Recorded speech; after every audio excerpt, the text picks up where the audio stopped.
সম্প্রতি কাশ্মীরের পহেলগামে সন্ত্রাসী হামলার ঘটনা ঘটেছে। এই পরিস্থিতির জেরে কূটনৈতিক সম্পর্কে একদম ভাটা পড়েছে পাকিস্তানের সঙ্গে। ভারত বলছে হামলার পেছনে আছে পাকিস্তান এই দাবিকে সরাসরি নাকচ করে দিয়েছে। চলছে দুই দেশের কর্তা ব্যক্তিদের মধ্যে বাক যুদ্ধ। এক ধরনের যুদ্ধ পরিস্থিতির মধ্যেই নিজ দেশেই বিমান হামলা করে বসল ভারত।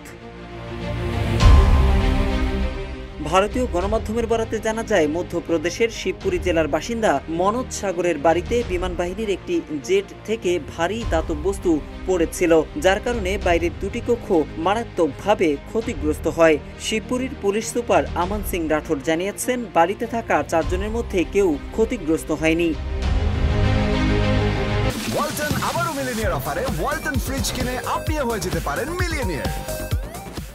এদিকে এই ঘটনার পর সামাজিক মাধ্যম এক্সে দেওয়া এক পোস্টে আইএএফ বলেছে, বিমান থেকে একটি অবিস্ফোরক বায়বীয় স্টোরের অসাবধানতাবশত ড্রপের কারণে এমনটি হয়েছে।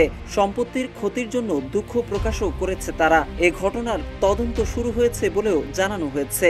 প্রত্যক্ষদর্শীরা জানান, শুক্রবার সকাল 11টার দিকে বাড়ির ছাদে একটি ভারী বস্তু পড়ে।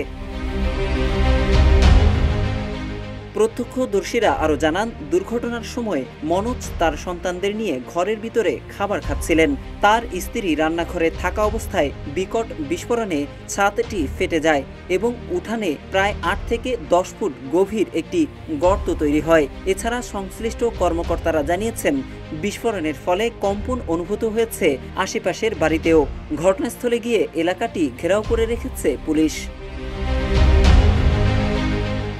তবে বিমান হামলার এই ঘটনায় তাৎক্ষণিক বিবৃতিতে অসাবধানতাবশত এমনটি হয়েছে বলে দাবি করেছে আইএএফ। মোহাম্মদ সাইফুল ইসলাম, ইত্তেফাক।